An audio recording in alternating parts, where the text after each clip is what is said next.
Ja, herzlich willkommen zu einer neuen Ausgabe SI Talk und Sie sehen schon bei mir, ich habe wieder live wen zugeschaltet. Es ist ja ab und zu ist es witzig. Man ist unterwegs in Vancouver, glaubt man trifft Leute in Vancouver und dann sind die in Europa. Genauso ist es bei Peter Tallman. Er ist der CEO und Präsident von Klondike Gold. Wo war er, währenddessen ich drüben war? Natürlich herüben auf Roadshow. Ist nach wie vor auf Roadshow hier in Europa. Er ist jetzt in Berlin. Und er wird uns die Neuigkeiten von der Company erzählen. Peter, thank you. Do you have time? I said in my German intro, sometimes it's really funny when I'm over there. A lot of people are here in Europe and vice versa. So it's sometimes funny when it's coming up to some meetings. You are now in Europe on the roadshow. So how do people react when you tell them the story? As usual, so I've been doing this now for a couple of years. I come in the spring and tell them what I'm going to do before I go do it. And then in the fall, as we're doing now, it's, hey, this is what we did. Here are some of the results. And so generally, once again, the reception has been fantastic everywhere we've gone. And that's partly due to the fact that we keep announcing good results. So yes, it's been a very positive reception. Good results is a good point. Yesterday you're coming up with new results. That looks like a very big deposit, especially when you look at to this kind of numbers. So yesterday I think you're coming up with over 90 meters, 0.7 gram gold, but it's a tremendous width. What you're coming up.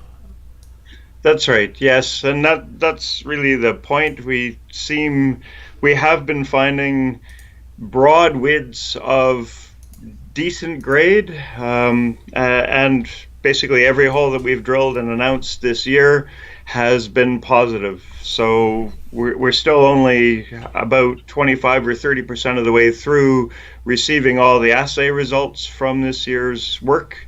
But everything so far we've done has been positive, and all the results have been good.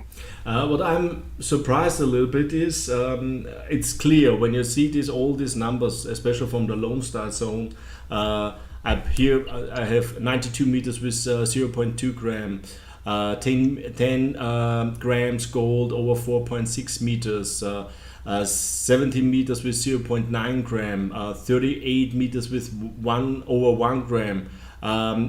That's really great numbers. 45 meters with 1.55 meters, and is all, I must say, shallow on nearly direct on the surface. So and then I looked on your share price, and I showed this now my subscribers, my people. The share price looks absolutely ugly, I must say.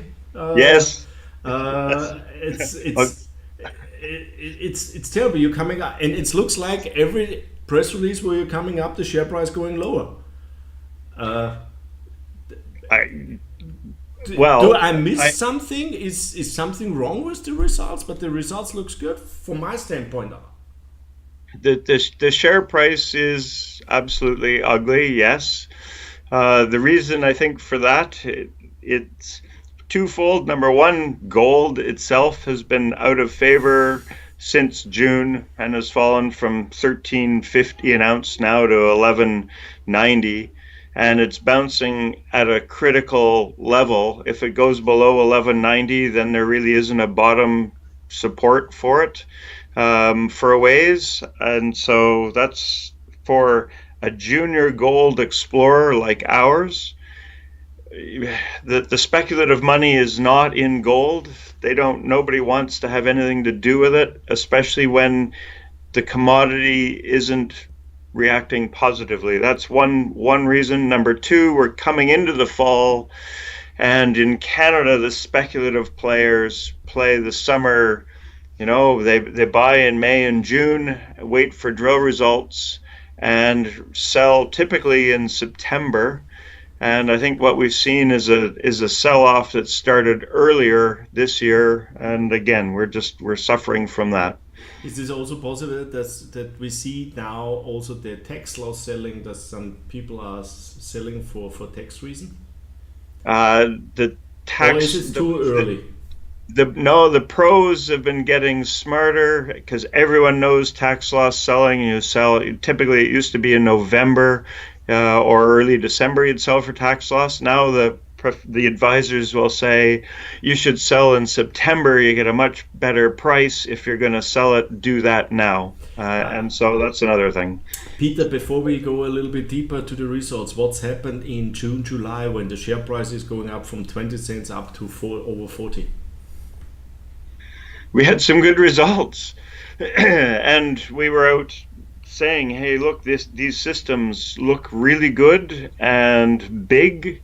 And so on surface, we've been able to map now the extent of Lone Star. It's now almost 3 kilometers long. And at the same time, we were looking at Nugget. So we have another target that has the same or bigger size. And it looks like it's a higher grade than Lone Star.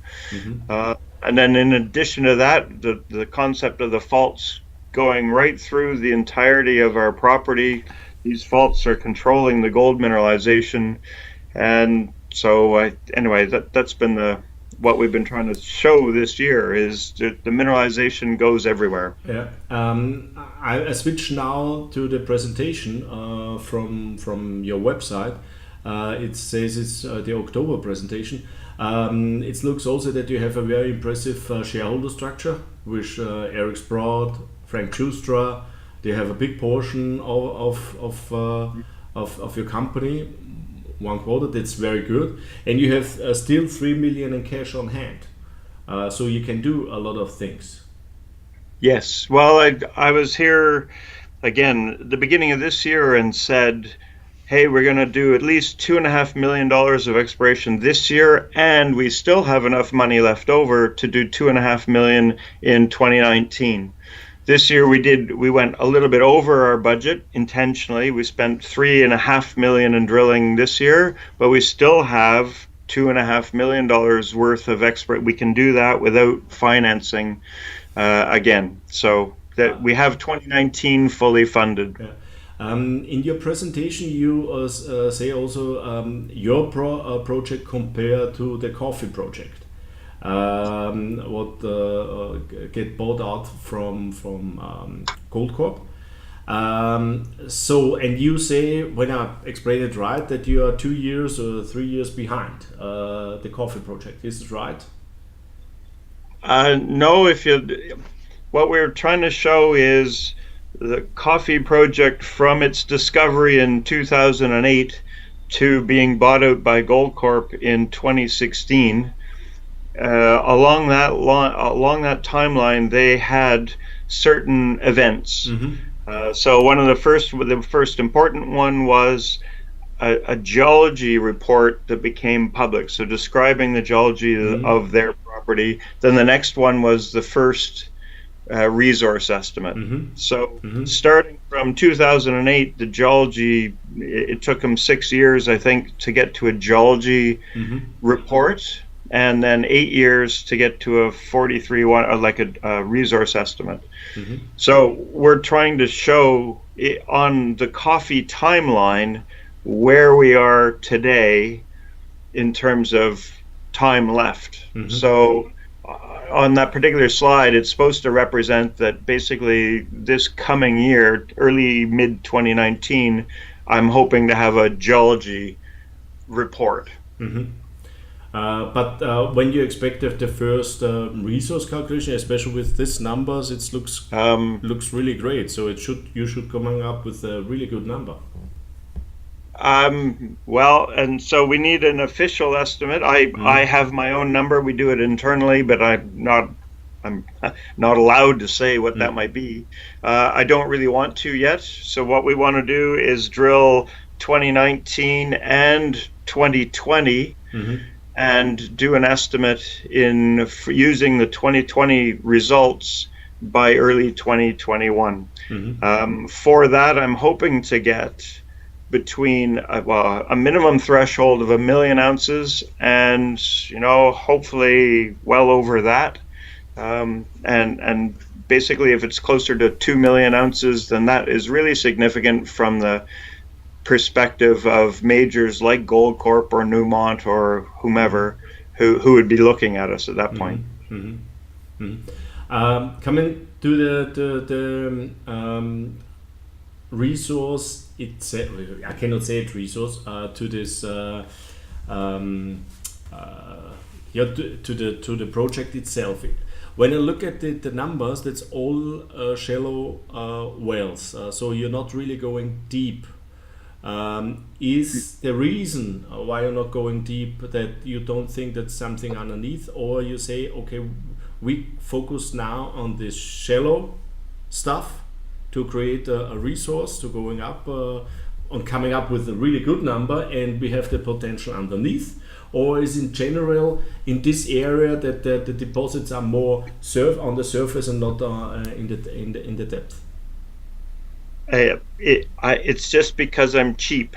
It's the easiest, fastest way to get a resource. All the gold we have sits on surface or near surface. So you're absolutely right. We've drilled probably no deeper than 100 meters on an angle, and all the gold mineralization we've seen to date is within 80 meters of surface, and usually starts at surface. And so there's no need so far to drill deeper because these gold zones have such lateral continuity at or very close to surface that, okay, that's the cheapest ounce we can go for, so let's do that first. And just in terms of math, if it goes a bit deeper, we have to drill a 200 meter hole versus a 100 meter hole. Well, it takes twice as long to do that, and we still only get one result for each hole. No, I'm absolutely agree. I understand this makes absolutely sense for me. It's the cheapest ounce what you can generate. There is one slide in there. This slide, I don't know, 15, where you shows the Lone Star zone, the Nugget zone, and there's a El Dorado target and the Irish target. Means this target that it is only a target, you don't test it so far, or is this what you're doing? So maybe after we find or we drill out our Lone Star and our Nugget, and then we go over to El Dorado and Irish? Yes. So what we've done, we are initially, the first thing we identified that we thought had some size was Lone Star. So that's so far seen the most drilling. This year we got on to and started pattern drilling Nugget because really we at the beginning of this year we recognized that Nugget had some considerable size to it too. You'll see right at the end of this year we did some not really crazy things, but we went off and drilled a couple of holes on the El Dorado target to see if we could hit something. So far the surface looks really good. We have high-grade grab samples from prospecting, but there really isn't a drill intersection that we can get really excited about yet.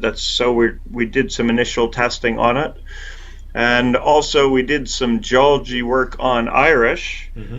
And while we didn't really drill it, we might have. Anyway, there's mineralization there, and that's something to think about for me through the winter, and our team are going to look at it and probably plan some holes for it next year as well. But I learned Lone Star and Nugget is you have enough work for the next 2 years to drill this out. The underlying premise here is to put together a resource of more than 2,000,000 ounces, and I don't really care where that comes from. And so what we're trying to do is do that as fast, as cheaply as possible, to get the most ounces as quickly as possible wherever they are. And so that to your earlier point, it means we're drilling at surface. It means if we find a zone and we think it has legs, we're going to drill it and keep drilling it until it stops. And we get onto something that's higher grade, then those are faster ounces there too. And remembering that everything that we're drilling has broad widths. So currently, actually, Nugget, from the 5 or 6 drill holes we already have in it, it has a higher grade than Lone Star. It looks like that. One press release from August, beginning of August, 45 meters with 1.55 gram. That's the double from the grade than or not nearly the double, 50% more than Lone Star. Well, and that's the Lone Star, that's the recent drilling. Our first hole at Lone Star was 2.5 grams over 40 meters. Yeah. So we don't know, and that's why it's actually it's really good. We're drilling 2 zones at the same time. Lone Star, in terms of number of holes, is way ahead of Nugget, but the Nugget holes that I think we drilled 20 or so on Nugget this year. And those results are still to come. I don't have any of those assays yet. So that's mean a lot of drillers. Do you still drill now also on the project, or the drilling for this year is done? My crew will breathe a huge sigh of relief, but yes, the drilling is done. They're still logging and sampling the last of the drill holes, so we don't have all the samples into the lab yet. And I think the number is close to, I don't know, about 60 holes in terms of assay results still to be announced. Okay, 60 holes. Okay, wow. So that's mean we get a lot of drill results the next few months. They're coming in. Hopefully then the share price react the same way than we have in June. No, it won't. I guarantee you, I would be nice to think that, but in the dead of winter, and this again, it's like everybody knows that these results are coming out, but we're not doing any physical work to change the value of the company. And so everyone will use that information to start thinking about buying it in March or April or May, as usual. It's also a question from the gold price. If gold price really change and it's going up to 1,300 back or 1,350, then I think it's a different story. Then maybe really these numbers will hit the market, and will you get more attention of it. But this is possible. And my experience, it's not really, generally, I'm not talking necessarily about Klondike Gold, but the way the results are these broad widths of gold, and they're not flashy, they're not really spectacular numbers. These sorts of projects behave really well in a rising gold market, and they behave really bad in a downturn market, and you're seeing that. I mean, it's just a general thing. Yeah. Peter, thank you for the update. I think one question back. Next year drill program. How many meters you think you will drill next year? As many, at least as many as we did this year, and this year we did kind of a stealth program, so I was intentionally not telling investors too much about, hey, we actually did a lot of regional work doing the airborne, the soils, the mapping, and everything else that was in our $2.5 million initial budget. That's all done now. The results of that, I will have a news release about that in January, which is going to put the whole picture together, and it's a positive one. But then coming into 2019, the $2.5 million that we've allocated already will basically go just to drilling. So it's possible we exceed the meters that we drilled this year, but we drilled 87 holes this year, and I expect we'll be at least in that ballpark for next year too. Peter, thank you for the update. Ja, das war jetzt ein Update an Klondike Gold, und wenn man sich die Resultate anschaut, dann ist das eigentlich ein Wahnsinn. Also die durchschnittlichen Resultate, was da kommen, bei Lone Star ist, hier habe ich zum Beispiel 65 Meter mit 1,4 Gramm. 38 Meter mit 1,08 Gramm, 17 Meter mit 0,91 Gramm, 92 Meter mit 0,72 Gramm, davon 4,6 Meter mit 10 Gramm. Dann gibt es die Nugget Zone. Die Nugget Zone hat 45 Meter mit 1,55 Gramm. Das sind diese Zonen, die wirklich nur an der Oberfläche, und er hat das gesagt, die fangen teilweise an der Oberfläche an und sie drillen maximal noch 100 Meter, und das ist eigentlich eine extrem positive Zone, weil das ist das Billigste, was man abbauen kann. Das heißt, das ist auch vom Abbau dann sehr, sehr leicht. Das Wichtigste ist für mich jetzt, dass man mit einem geologischen Report bzw. mit einer Resource Calculation rauskommt, weil das ist das, was, glaube ich, der Markt erwartet. Bei den Ergebnissen, was wir jetzt so haben, dann da kann nichts Kleines rauskommen, also das ist klar. Man hat hier auch gesehen, insgesamt ist das Projekt 55 Kilometer lang. Der Strike von Lone Star ist 3 Kilometer bzw. 1 Kilometer, was man jetzt gebohrt hat, oder 1,5 Kilometer. Die Nugget Zone ist auch schon wieder 1,5 Kilometer lang. Das sind riesen Monster, sage ich mal, und das ist eigentlich das Einfachste, was man dann noch abbauen kann. Das ist ein typisches Projekt im Yukon oben. Das ist relativ einfach, jetzt würde ich fast sagen, eine Gmade Wiesen, aber das wäre jetzt übertrieben. Da ist noch ein Haufen Arbeit dran, das heißt, sie müssen viel bohren. Die Ergebnisse werden ähnlich sein, das sieht man jetzt schon. Die Frage ist nur, können Sie diese zwei Zonen auf die anderen Zonen ausweiten? Dann sprechen wir noch immer nur von einem ganz kleinen Teil von dem gesamten Projekt. Sie sehen hier die Grafik, wie lang das eigentlich ist. Das ist eher in die andere Richtung. Das heißt, die ganze Gebiet, was Sie haben, sind 55 Kilometer, was Sie unter Kontrolle haben, das ist eigentlich ein Wahnsinn. Und der Aktienkurs ist eigentlich ein Desaster dazu. Je besser die Ergebnisse werden oder je größer die Ergebnisse werden, umso mehr stürzt der Aktienkurs ab. Typisches Phänomen, das wir derzeit am Markt haben. Trotzdem, wenn der Goldmarkt einmal dreht, dann suchen das natürlich genau die Projekte, die am meisten raufgehen. Aktionärsstruktur schaut super aus. Frank Schuster, Eric's Broad drinnen, haben 27% zusammen, mehr als ein Viertel der Aktien. Also das ist eine extrem gute Aktionärsbasis, die werden auch in Zukunft finanzieren, da bin ich mir auch sicher. Und jetzt ist eigentlich nur mehr eine Frage, dass man es exekutiert, beziehungsweise wann dreht der Goldpreis. Denn wenn er dreht, dann wird die Aktie relativ schnell ganz weit oben sein. War ein spannendes Update von Klondike Gold. Ich wünsche ihm viel Erfolg, aber ich gehe davon aus, dass die Bohrergebnisse ganz normal so weitergehen, wie sie jetzt eigentlich sind. Wir sind ja schon im Oktober 2018. Tschüss und Baba.